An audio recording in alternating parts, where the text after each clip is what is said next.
Saturday of championship week, and Andy Patton, there will be 13 NCAA tournament tickets punched today. What a time. You are Locked On College Basketball, part of the Locked On Podcast Network. Your team every day.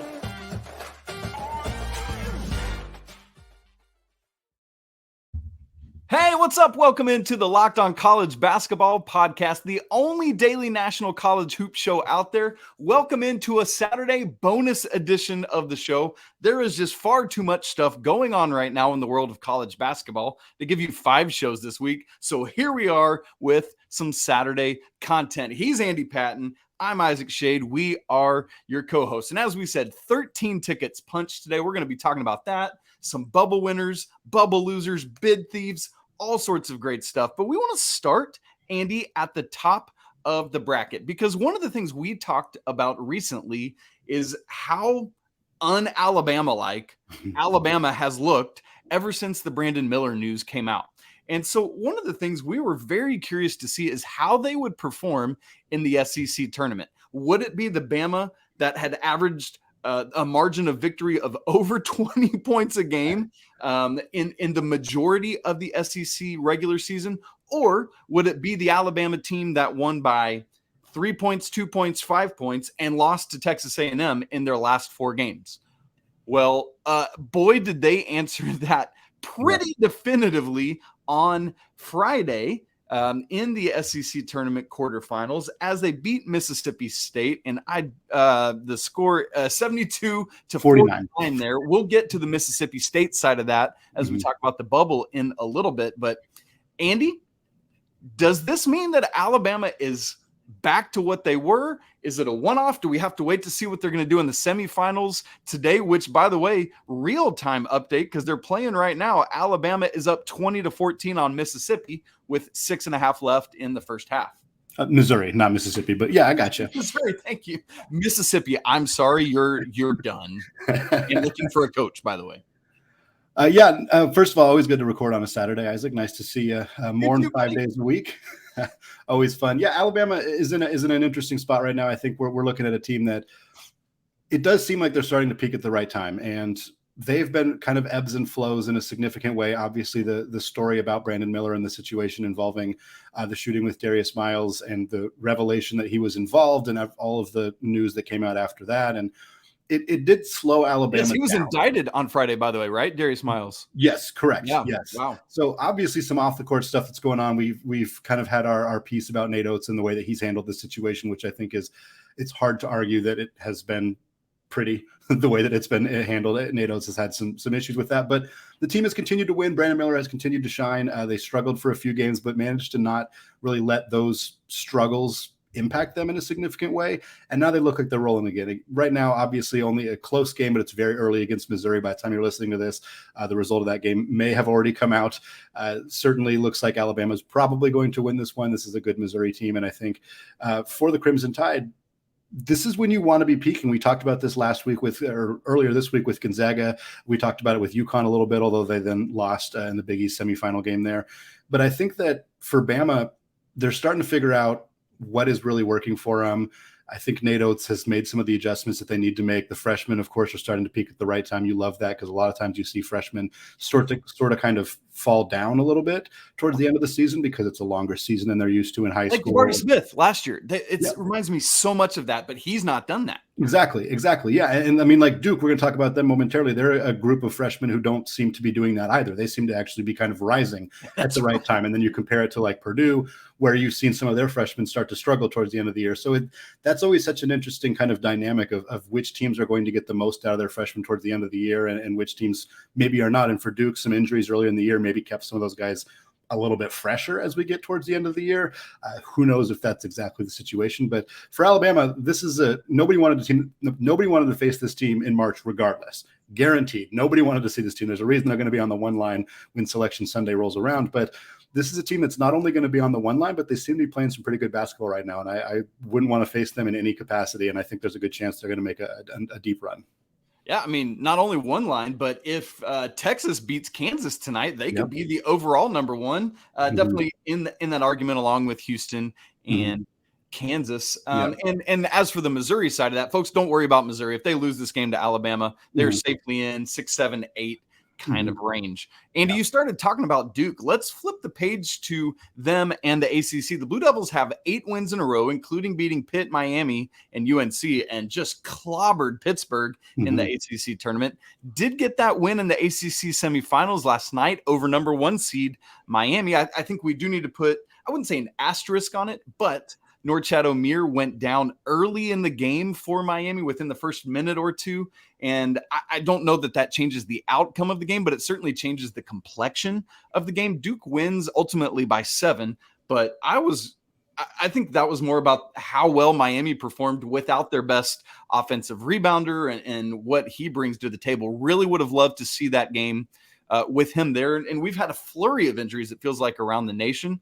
But Andy, let's not discount what Duke has done, even despite that. They still had to go win this game. I know Kyle Filipowski himself has been a little banged up. And so Duke playing in the ACC championship tonight against Virginia. We'll talk about that later, obviously. But we mentioned it on yesterday's show, but they are moving pretty well in the right direction here. It feels like John Shire really has gotten this team to perform incredibly well on the defensive end of the court and has just kind of let the offense catch up. And a lot of that has been Derek Lively getting back healthy. He is an elite eraser at the rim. Andy, where are we at with these Blue Devils? Let's see where like Lunardi has them right now. He has them as a 5 seed. I mean, if they win this ACC tournament, if they beat Virginia, which they're going to be looking for some revenge after getting jobbed in that last game with that whole mess from the ACC officiating crew, could they get as high as a 4 or maybe even a 3? I think they'll definitely climb up to a 4 seed if they win the ACC tournament. Certainly if they end up staying on the 5 line, regardless of whether they win or not. I think a lot of people are going to look at Duke. They're going to remember hearing conversation about how Duke struggled this year. They're going to see them as a 5 seed. They're going to think, oh, there's always a 12-5 upset, and people are going to pick that upset. And I would caution against that because I think this Duke team is playing some of the best basketball they've played all season right now. And again, we kind of mentioned it, some of those freshmen coming into their own. Kyle Filipowski in the ACC tournament, you might remember when we did our ACC preview, I picked Duke to win the championship and I picked Mark Mitchell to be the potential ACC tournament MVP. If Duke wins it, it is not going to be Mark Mitchell, and he has played fine. He has scored in double figures in both of Duke's games, but Kyle Filipowski against Pittsburgh, 22 points on 8 of 10 shooting, including 4 of 6 from deep. Kyle Filipowski against Miami, he had 17 points, 11 rebounds on 8 of 9 shooting. The man has missed 3 field goals in 2 games. He has scored in double figures significantly in both games. He has played some fantastic basketball for the Blue Devils. I think this team is rolling at the right time. I think there's a very reasonable chance they win the ACC tournament. And I think 3 seed might be a little optimistic. I think so. I think that would be, if they absolutely crush it in the ACC championship, maybe they get up to that 3 line. I'm not sure that you could, I mean, an 8-loss Duke team, 14-6 in conference play. I'm not sure that's quite a 3 seed, especially with the down ACC, but a 4-seeded Duke is another one of those teams that number 1 seeds are not going to want to see this team in the Sweet 16. I can promise you that. And by the way, in the same way that you just cautioned people to not write off Duke, I would say the same about Miami, assuming Norchad Omier is ready to go next weekend. This team is tough and dangerous, and that backcourt play, we know how important it is in March. And you got Nigel Pack, you got Mr. Wong and Isaiah Wong, and they will be ready to go for Coach Larrañaga. Andy, quick before we move on, how about Southern Utah on Friday night? Late night game in the WAC. This team was down by 23 points at one point to Utah Valley, got a 4-point play in the closing seconds to win 89-88, and they will move on into the WAC championship late tonight. It's the last tip of the day, that 13th ticket punched, the 3-seed Southern Utah against, and they're the higher rated seed left against the 5-seed Grand Canyon, ESPN2, 11:30 Eastern time. Fun stuff there. Well, Isaac, the bubble is still continuing to pop for many teams. We've seen a lot of winners. We've seen a lot of losers. We're going to talk about what that looks like for the final day, as we have a few more games here on Saturday, a few games on Sunday that may or may not factor into the Selection Sunday Committee's decisions as we look towards the start of the NCAA tournament. Before we get there, though, Today's episode of Locked On College Basketball is brought to you by Built Bar. The Built Bar March Madness bracket is here. We know you have a favorite bar or puff, and now's your time to make it count. Go to BuiltMarchMadness.com to vote for your favorites. You know I'll be voting for the churro bar. And if you want your favorite team to win, then you'll be voting for that bar too. Support your team, support your bar or puff. And when you vote for your favorite bar or puff, you'll be entered into a drawing where 50 lucky Locked On listeners will get a free box of Built Bars. Not only that, but one Locked On fan will receive a 12-month subscription to Built to have Built's best bars or puffs delivered monthly straight to your door.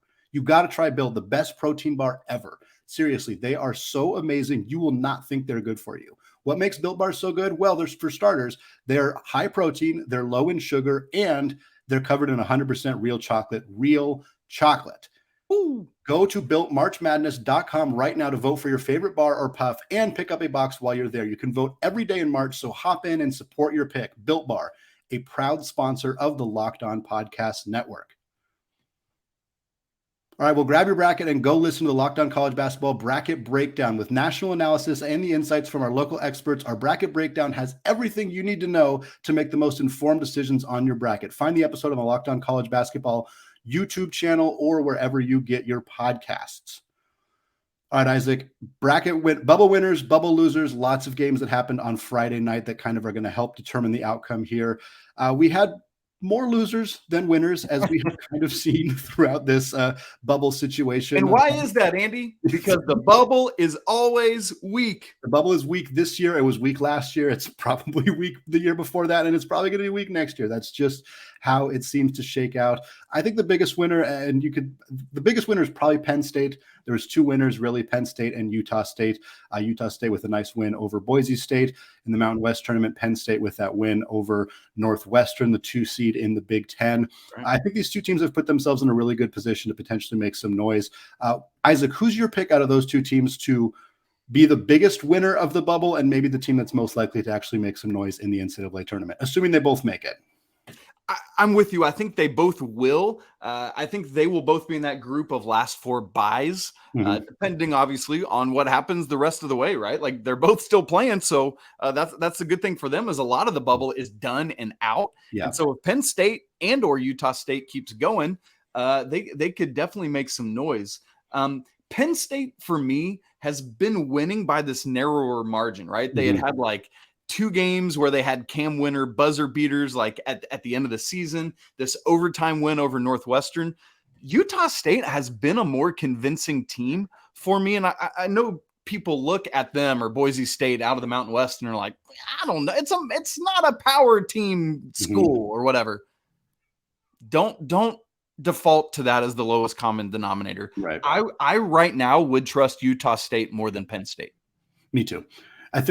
I mean, net ranking should not be the be-all, end-all by any stretch of the imagination. However, give us the numbers. Yes. Utah State is 18th in the net right now. Penn State is 55th. That is a significant difference between those two programs. Does that mean Utah State is definitively better? Not necessarily. Does it mean I'm more likely to trust them in the NCAA tournament, along with the eye test, along with a handful of other metrics that go into it? Yes, that is what it means for me. I think Utah State is a dangerous team, and I think they're going to give somebody some serious trouble in the first round, maybe even the second round of the NCAA tournament. Yeah, and there's no reason to think that's silly or overblown. Andy, let's flip the script to the losers in the bubble conversation from Friday, and we have 4 of them we want to look at. We already talked about Mississippi State losing to Alabama, so let's hit them. The reason I would say they're a loser is not because I think they are out of this tournament, but what I think this loss does is going to put them in that last 4 in conversation. I think right at the top of it. So I think they're safely in the field. However, they're going to be shipped off to Dayton for a midweek game instead of, if they had won, I think they would get a bye and get to wait till Thursday or Friday to play. So a tougher path for the Bulldogs because of that loss on Friday.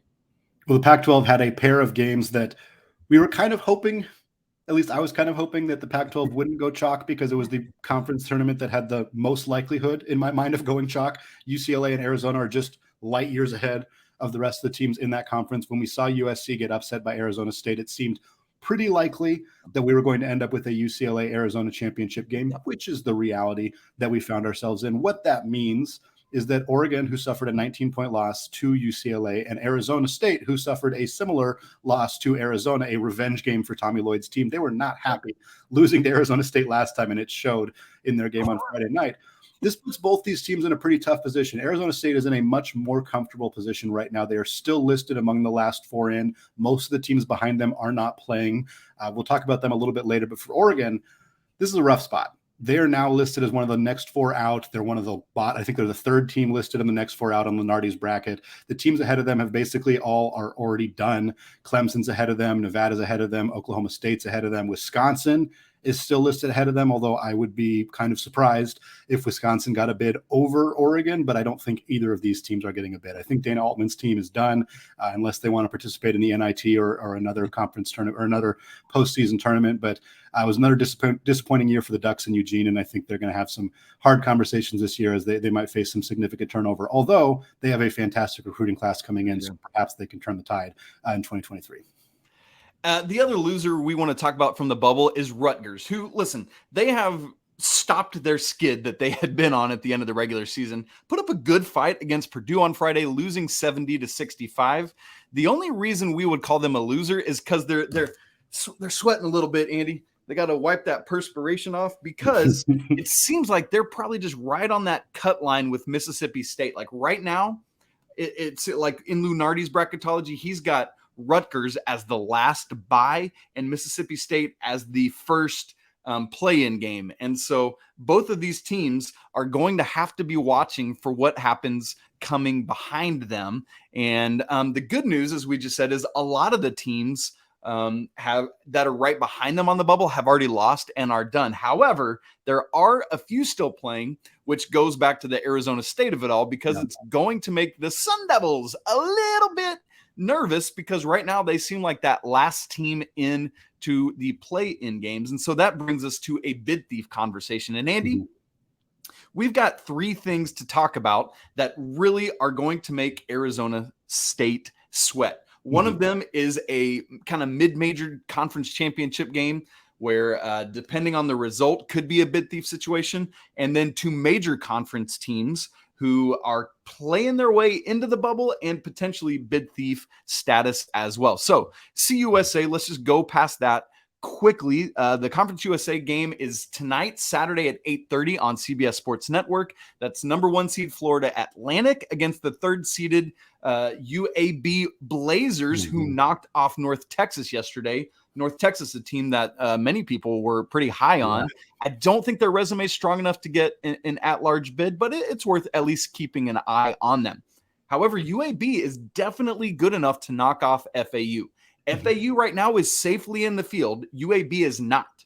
So if UAB wins this game tonight, Arizona State could find themselves on the outside looking in. So keep your eyes on that one. Andy, what about these two major conference teams that we are watching for as potential bid thief scenarios? We got to give a huge shout out to Jerry Stackhouse and the Vanderbilt Commodores, because they are playing some dang good basketball right now. We wrote out Vanderbilt very early in the year. They've been kind of written out for many years in the SEC, quite honestly. They haven't been particularly competitive in this sport in a while, but this team has won 10 out of 11 games. That includes 2 victories over John Calipari and the Kentucky Wildcats. That includes a victory over Auburn. That includes a victory over Tennessee.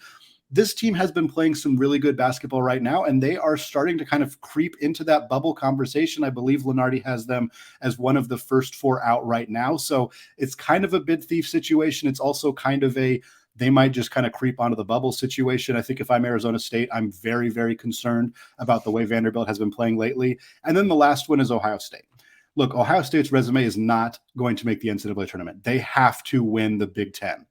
But here they are, still playing in the Big Ten tournament. As we're speaking right now, Ohio State is playing Purdue. There's about 2 minutes left in the first half, and it is a 1-point game. Ooh, yes, it is. It is a 1-point game right now for Ohio State and Purdue. If the Buckeyes pull this off, what a season, what a turnaround. This team was expected to do fine in the Big Ten. They were expected to be a competitor. They ended up not being competitive throughout the majority of the regular season, got hot at the right time, playing some really good basketball right now. and now have the potential to steal a bid and really make somebody like Arizona State. They're going to have some anger towards Ohio State for a long time if they get pushed out of the bubble because of a team like this making a deep run in the Big Ten tournament. But like we always say, if you don't want to be in the bubble conversation, if you don't want to be sweating on Saturday night and Sunday morning, win some more dang games. Arizona State had the opportunity to do that. They didn't do so. I think this is a good team. I think they're a team that amongst most of the teams on the bubble, Arizona State's a team that I think does probably deserve a chance. But if any of these bid thief situations happen, or if more than one of them happen, certainly I think Arizona State's going to be in a position where they're probably going to be on the outside looking in. They're very, very close right now. Yeah. And Ohio State, no Bryce Sensabaugh again today. They're electric freshman. We talked about all these injuries around the country. That is certainly a notable one there. Andy, by the way, we've made a lot of light of North Carolina's lack of quad one wins. In a cruel twist of fate for the Tar Heels, Ohio State's Big Ten run has put them back as a top 50 team, meaning the Tar Heels now have 2 quad one wins. But you know what? It's clearly not going to be enough for the Tar Heels. A little it's just too one late. of those like daggers. Like, of course, now we get another quad one win. And Vanderbilt, Andy, they were 10-12 at one point this season. What an absolute turnaround. And North Carolina fans, sticking with the North Carolina theme, I have seen so many UNC fans saying, out with Hubert, give me Jerry Stackhouse. And that is premature and that is silly. Vanderbilt has been not good under Jerry Stackhouse until right now. I just don't understand people. They make zero sense to me. Andy, we got to get to tonight's championship games. We've got, again, 13 championships in total on Saturday, including 4 of the Power 6 conference game championships tonight, Saturday. We will do that in just a second. But first, this episode is brought to you by FanDuel. The NCAA Tournament is here. It starts on Thursday, or kind of Tuesday if you count the play-in games, but whatever. And now is the perfect time to download the FanDuel app, America's #1 sportsbook, because new customers get a no sweat first bet up to $1,000. That's bonus bets back if your first bet doesn't win. So just download the FanDuel Sportsbook app right now because it's safe, it's secure, and super easy to use. And then you can bet on everything from the money line to point scores, anything. And make sure to check out all the great possibilities as the NCAA tournament does tip off on Thursday. Plus, FanDuel even lets you combine your bets for a chance at a bigger payout with a same game parlay. So don't miss the chance to get your no sweat first bet up to $1,000 in bonus bets when you go to FanDuel.com/locked on. Once again, that's FanDuel.com/locked on to learn all about it. Make every moment more with FanDuel, an official sports betting partner of the NBA. Andy, big congrats to Vermont, the team that punched the first ticket of Saturday, winner of the America East tournament, going on right now, the second one of the day. Let me give you a real-time update there. It's the MEAC, and we've got Norfolk State and Howard. Howard is up 33-27 at the half on ESPN2. Howard, they're the Bison, I believe, if I'm thinking correctly, on my mascots. But we have 11 more games after that one, including, as we said, 4 of the 6 Power 6 conferences with the SEC and who am I missing? The Big Ten on Sunday leading up to the selection show. So, Andy, let me give you these 4, and then I want you to go where you want with it. In order, Big 12 at 6 Eastern on ESPN. Number 1 Kansas versus number 2 seed Texas. Going to notice a trend there. Yeah, in the sure Big East, 6:30 on Fox. Number 1 seed Marquette. Number 2 seed Xavier. The ACC, finally, a little bit of unchalkiness. 8:30 Eastern on ESPN. Number 2 seed Virginia versus number 4 seed Duke. And then 10:30 Eastern on ESPN, number 1 seed UCLA versus the number 2 seed Arizona. And so, Andy, I know I said take it anywhere, but let me say this first, and then I want you to respond to it. Of the 8 teams playing the night for a Power 6 conference championship, 7 of the 8 are legitimate chalk from what we saw in the regular season. Mm-hmm. In the topsy-turvy year we've had in college basketball, why does it play out this way? It makes no sense to me. Yeah, I mean, I suppose cream rises to the crop. That must be the situation here. And it's worth pointing out that not all of these teams were preseason favorites. So some of the things that we saw happen during the regular season were surprising at the time. Like looking at, 1 seed Marquette versus 2 seed Xavier. Oh, it's boring chalk in the Big East tournament. Marquette was picked to finish 9th when the season started. Like this was not expected to be even remotely a competitive team. This team was picked like around DePaul and Butler and St. John's. Those teams did what those teams did. And Marquette did this. So, like, yes, it's chalk. And the fact that the least chalky team out of this group is freaking Duke is kind of an indication that yeah, okay, Duke is the 4 seed. They're the lowest seed that's left, but it's Duke. It's Duke. I mean, it's not exactly like this big shocking reveal here. And if not for a Norchad Omier injury, it might not have been. Yeah, it might not have been chalk at all. Exactly. Yeah, I think these are still some really exciting games, some really fun matchups between fantastic teams. I know that people who like upsets are probably looking at this like, oh, great, Kansas and Texas again, whatever, UCLA, Arizona, which, like, come on, it was always going to be UCLA, Arizona. We've talked about that a handful of times on the show. I'm not shocked that this is what happened because they're the best teams. I think that you saw some injuries impact some other teams, like TCU maybe makes a bit of a run if they have Eddie Lampkin. Like that's a situation that kind of hurt them a little bit. But I thought UConn or Creighton might push through in the Big East. They did not. Again, the ACC is kind of a little bit all over the place, but I'm not shocked that Duke was the team that made the run. Miami obviously had the injury for them as well. So I'm not super shocked to see this. I think we're probably going to see mostly 1 seeds win out here, at least in the conferences that can. We talked about UCLA and Arizona and the interesting dynamic for that matchup without Jalen Clark for the Bruins. But by and large, I think that the best teams won because they're the best teams. Cream rises to the crop at the end of the season. These are really well-coached teams. Winning a lot of close games in close succession in a tournament style is a really, really important skill to have as a team because that's what you need to do starting next week as well. And so seeing these teams being the teams that are here doesn't really surprise me, although I'm sure for more casual college basketball fans, it's a little bit of an eye roll, and I understand that. Yeah. And several things to note about these games. I mean, some of these teams are getting there. All these injuries we've been talking about, it's happening. Kansas, without Bill Self, has worked their way into the Big 12 championship. Texas, it is official. Timmy Allen will not play again tonight in that championship game.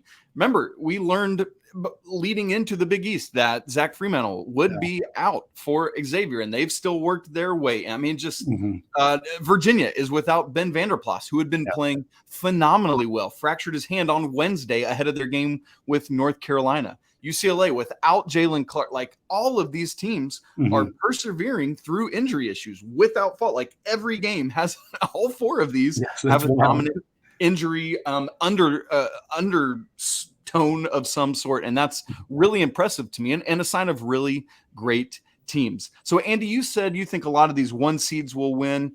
I'm with you. I think Kansas gets revenge on Texas for that regular season ending game in Austin. Makes sense. I think Marquette keeps going. Just Tyler Kolek, what a dude. Virginia Duke, man, I struggle with knowing how to take that one. I feel like I got to ride with the Blue Devils. Virginia has looked good and really took care of business against Clemson on Friday, but I got to go with Duke. And then in the Pac-12, man, Arizona looked really good last night. I'm struggling there. I got to go with UCLA, though. But I would not at all be surprised to see Arizona win. And Andy, I do want to say something about UCLA. We had some comments after Friday's show where we were talking about Jalen Clark and UCLA letting the news get out and how it would affect their seeding. And people were miffed. Somebody said we should issue a retraction statement. I saw in the YouTube comments yesterday. Don't misunderstand what we were saying. We were not saying UCLA announced this news, right? That was the frustration people had, is that a reporter broke it. All we were saying yesterday is that UCLA cannot let this get out, regardless of who it is, right? Like the fact that somebody broke it means that they were not tight-lipped enough to not let the news get out. That's all we were saying. And so hear us not spreading misinformation or anything like that. It's just UCLA did not do a good enough job of keeping this under wraps. That was our point. Well, I think your picks here were basically the same as mine. I'm glad you finally decided to stay with UCLA so I can have a slightly different projection than you. But I do think Kansas is going to beat Texas, especially with Timmy Allen out. I think Marquette's going to beat Xavier. Well, I think Xavier has a chance in that one, even without Zach Fremantle, an incredible run by Sean Miller's squad. But I'm still leaning that way. I'm leaning Duke as well. I think that's going to be all these are going to be good matchups because they're really good teams playing each other in the championships. But I think I'm going to take Duke the way that they've been rolling as of late. But I'm going to take Arizona. I think they're playing some really good basketball right now. I do think the Clark injury will impact them on the defensive end. Arizona is one of the best offensive teams in the entire country. And when you're missing your best defensive player against them, that's a recipe for some problems for the Bruins. So I think that's, no disrespect to UCLA. They're obviously a very talented offensive team, whereas Arizona struggles on the defensive end of the floor. So it's going to be a high-flying game. It's going to be a lot of buckets, but I'm leaning with the Wildcats in that one. And that's a great place to end, Andy, because immediately after that game is over tonight, you and I are going to hop on and we are going to record one last episode ahead of Selection Sunday. So that'll be ready for you when you wake up. For Sunday, you got your morning coffee, maybe you're heading off to church or whatever, and you want to listen to us on the way there. We're going to just have a kind of mini episode. We're hoping 20, 25 minutes where we give you our updates on who we think are the top 1 seeds and the 2 seeds, as well as where the bubble is at in terms of what we think ahead of the selection show. And then, you better believe we are going to have a ton of content for you on Sunday and into Monday, and of course, all throughout the week. So stay with us. We cannot wait for the best time of the year. Andy, I'm going to have milk and cookies because it's going to be Christmas Eve, and I cannot wait for it. Thank you so much for being with us. Please don't forget to subscribe to the show wherever you get podcasts, including YouTube. Like the show, comment on your thoughts on what we've talked about today. Let's get some real quick updates on scores. Alabama up 31-29 on Mizzou at the half. Purdue took a little bit of a run there leading into halftime, up now 42-34 on Ohio State. That run might be over. Howard Norfolk State still at the half as well. For Andy Patton, this is Isaac Shade saying apologies to the lawyer family as always. And until tomorrow, peace.